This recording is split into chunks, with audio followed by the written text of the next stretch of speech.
Secretary Renato Solidum, good morning, sir. Magandang umaga, Ted, at kay DJ at sa lahat po ng inyong taga-subaybay. Opo, ito pong nangyari kahapon. Sec, ano ho ang paliwanag dito doon po sa inihatid niya na volume ng ulan? Marami pong inihatid ang bagyong Karina at napalakas na bagat. Nung kahapon lang, no, sa July 24 ay mga 422 millimeters in 24 hours. Kung idadagdag natin yung July 23 na 217, mga 639. Pero nagsimula ito noong July 22 ng bandang mga just before noon. Ang total niya ay 702 at least millimeters per day. Ito ay siyempre in the span of 3 days ay marami. Kaya talagang maraming lugar ang maapektuhan nito sa sobrang tubig. Kumpara po sa Ondoy na ginagawa po ng marami ngayon at sinasabi nga na malaundoy ito, ano po ang kaibahan kung meron man? Malaki po ang pagkakaiba kasi yung Ondoy, dahil bagyo to, yung kanyang 500 millimeters, no, na almost ganun ang total niya, ay nilaglag lang niya in a span of 12 hours. Ibig sabihin, talagang napakarami na buhos na sa short span of time.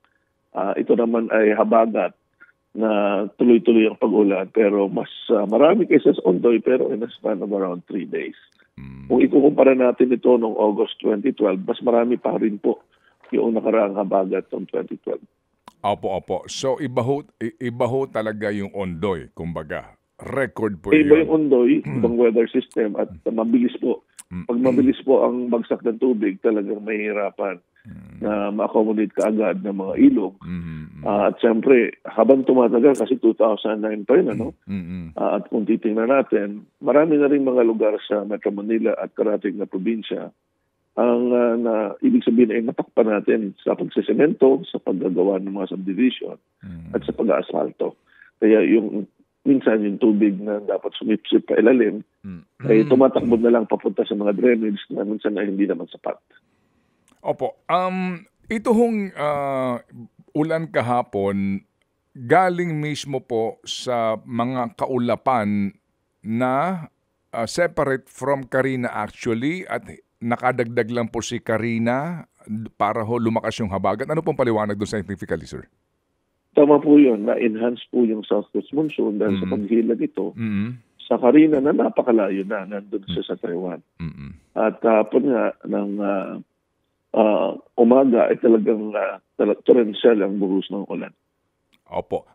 Sir, yung pong pag-forecast dito, meron po kasing kaisipan din na mabuti nga po't meron tayong real-time na NDRRMC alert, no?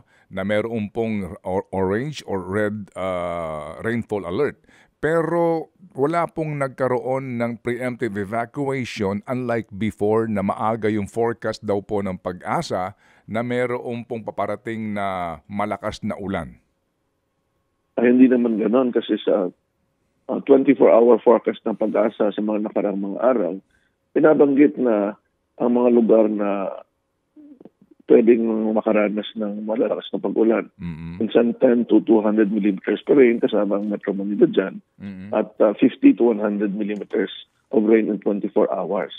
So nasa-forecast po yun at kapag nabanggit na ang ating lugar ay tatamaan ng mga 100 na milimetrong ulan sa isang araw ay pwede na po magkabahayan at magka-landslide.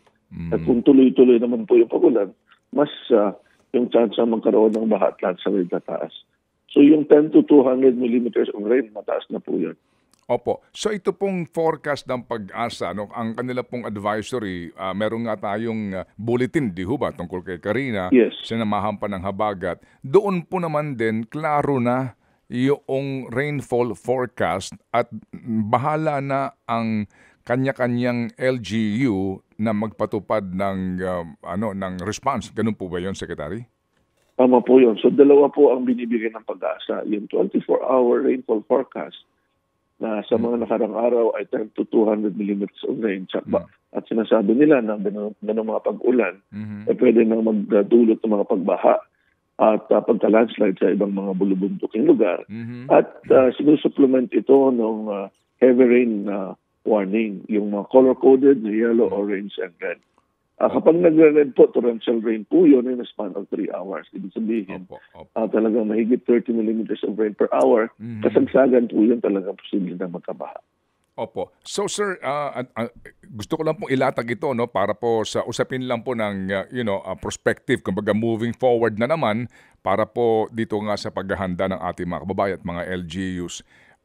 In fairness, yung Pag-asa, kahit na sa aming mga panayam, sinasabi na expect intense to heavy rainfall. Sinasabi na ho nila yan. Klaro naman yon. Yes. Pati po doon sa papel mismo na nakukuha namin sa website po ng Pag-asa, DOST. Hindi naman tayo naninisi dito.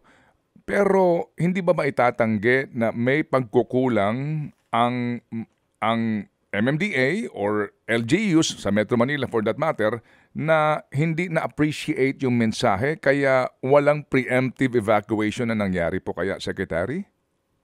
Kasi hindi pong ganun nga ang maging consequence kung ang nangyayari po kasi pag hindi bagyo ang talagang tumadaan at hangin lang ng monsoon, no? Amihan yan o habagat. Talagang minsan ay yung eagerness na may gawin sa naapektuhan ng ganung sitwasyon ng pag-iisip. Pero tama po kayo na kailangan talaga pag sinabi ng DOST Pag-asa na ganito pag-ulan, may consequence. Kaya nga po na-devise yung heavy rainfall warning at yung 24-hour forecast. Opo, kaya nga po meron tayong National Disaster Risk Reduction and Management Council and kaukulang pong city and provincial and regional So dito po sa pangyayaring ito, kasi po starting Tuesday pala nag-uulan na So yung nga lang po, to be straightforward about this, naging lapse o naging complacent ang iba na hindi tinangkilik ito ng lubusan para isipin na may paparating na malakas na buhos ng ulan na tuloy-tuloy na posibleng magpabaha sa kanilang constituency. Talagang halata po na sa ating mga land use, marami pong bahay na nasa gilid na mismo ng ilog at talagang sa unang buhos na malalakas na ulan ay silang maapektuhan. So, in long term and short term, yun po kailangan natin baguhin imahe or pananaw na talagang pag dinagay natin ang ating mga lugar sa mababang bahay sa mga mababang lugar ay una natin kailangan isipin ay posible tayong bahay. Opo. Kasi nga po, kaya itong panayam na ito ay aming ginagawa ngayon, Secretary, para lang po iklaro natin yung responsibilidad po ng Pag-asa DOST at yung informasyon na binibigay nila. So bahala ng kanya-kanyang localities na tangkilikin yun at gumawa ng kaparaanan para nga maiwasan po ang disgrasya. So dito po sa pangyayaring ito, Sec, meron ba tayong pwedeng asahan na anuman pong galaw ninyo o suggestion para po lamang sa muli to remind everyone sa kahalagahan po na na seryosohin at isipin pong mabuti yung mga forecast ng Pag-asa? Siguro iulitin namin yung multiple approaches at pag-unawa sa threat, no? So ang Pag-asa ay nagbibigay ng mga forecast ng weather systems at pag-ulan. Yung mga kababayan natin at LGD naman ay dapat masinsinang tinitingnan aling mga lugar ang nasa panganib. Kapag umulan ng malakas, pwede magkabaha, magka-landslide. Diyan naman po ay pinapakita sa hazard hunter na talagang gamit na ng mga karamihan, pero siguro pa ulit-ulit natin babanggitin.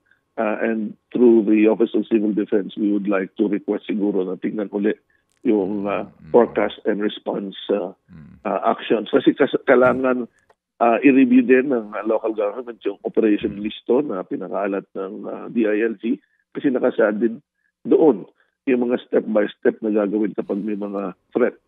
Lahat ng panganib, bagyo, ulan, earthquake, meron po silang listahan ng gano'n. Opo. Sec, meron na hubang epekto itong nangyayari ngayon na malawakang reclamation sa Manila Bay sa nangyari pong pagbabaha kahapon? Tingin ko hindi natin masasabing may epekto yun kasi ang buhos ng ulan talaga yung sobrang lakas. Ang tingin ko dito is hindi ma-accommodate masyado ng mga drainages yung volume ng tubig. Kaya talagang pati yung mga kalsada ay bumabaha. Pero hindi ho ba't meron tayong outflow, di ho ba, no? Sa Metro Manila, nanggagaling ho ng Rizal ito, maging sa Bulacan, no? Opo, ito hong mga river chain natin papunta ho ng Manila Bay, no? And ang sinasabi nung iba na kasi ngayon sir, kung makikita po ninyo, no, palawak na ho ng palawak yung reclamation, kitang-kita na po ito, na ano pong sitwasyon kapag dumaloy man yung tubig galing po sa Metro Manila at karating lalawigan, pero merong reclaimed island dyan na kanila pong na sasalubong dito po sa outflow. Depende po yan doon sa pinaka outline ng kung kanang reclamation at kung nasaan man yung isla na sinasabi nyo. Ang importante ay hindi mabara yung volume ng tubig na dumadaloy papunta sa bunganga. No? Para pagdating sa malalim na parte, hindi naman nakakabara kung may reclamation man. Yun po ang kailangan. Ang sinasabi ko nga, kung hypothetically, kung magre-reclaim, dapat island na malayo sa mouth ng ilog. Opo. Sana nga, Opo. Sige, so, pero Sec, kayo ho ba mismo personally, hindi ho ba nung unang panahon pa lang na itong mga ito ay humihingi ng permiso sa reclamation, nagbigay na ho ba kayo ng inyong kaisipan dyan? Kasi nagbibigay kami ng hazards assessment base sa mga panganib na pwedeng mangyari sa mga i-reclaim na area. Pero ako mismo kasi nga, nung unang panahon, nagkaroon tayo ng earthquake risk reduction plan, di ba, sa Metro Manila. At ang pinaka-ideal na gagawin ng government is to decongest Metro Manila at depopulate at maglagay ng mas maraming business outside of Metro Manila. So pagdating sa overall risk reduction, pag nag-reclaim ka, maliban sa mga apektuhan yung navigation ng mga barko at yung Manila Bay mismo, yung dami ng mga tao ay madadagdagan. So imbes na bawasan ng risgo, dumadami pa. So hindi ako dyan sumasang-ayon. Opo. Salamat po. Meron na pong tanong si Chacha tungkol po sa La Nina ho naman. Sec, ang sinasabi nga po hindi pa ito yung epekto ng La Nina. So mas matindi pong pag-uulan ang dapat paghandaan nating lahat ngayong Agosto. Most likely ito po ba'y sa unang linggo o kailan mismo dapat paghandaan itong mas malalakas na pag-ulan pagdating po sa susunod na buwan? Well, mahirap magtukoy ko nung linggo ng Agosto. Baka sa last quarter pa ng taon talaga yung actual occurrence ng La Nina. Pero ang nangyari kasi dito sa Karingat na hugot na habagat ay madami na ito dahil nga dumaan pa yung bagyo at nahugot pa. So, in-expect natin na kung ano ang naging experience natin sa mga nakaraan, yun yung kailangang pagandaan na worst case at huwag nating i-assume na simple lang ang pag-ulan. Ang La Nina kasi, pag ginaluan niya ng bagyo, mas tataas pang chance na mataas ang pag-ulan. Kunting information, pagdating ng La Nina season, sabi ng DOST Pag-asa, yung mga bagyo na imbes na kumorbada tulad ng kanina, marami pong nagla-landfall dyan. Nagsabihin, kung ano man yung dala na ulan ng bagyo plus habagat, kung magkasabay ito, lalong dumadami yung tubig. No? Pangalawa, ang mainit na tubig na pinagsisimula ng bagyo o low pressure area ay mas malapit na sa Pilipinas ngayon. Kaya yung travel time, yung baga oras o araw ng tahak niya papunta sa landfall ay mas malapit na kaya dapat seryoso handa parati. Opo, nangangahulugan po, Sec, no? Dahil habagat season na, tapos bagyo season na. Samahan pa ng La Nina, malaki ang posibilidad na tayo po ay baksakan ng ulan na mas mabigat pa kaysa kahapon. posible po yan. Hindi natin inalis yan. Pero Opo. Mm-mm.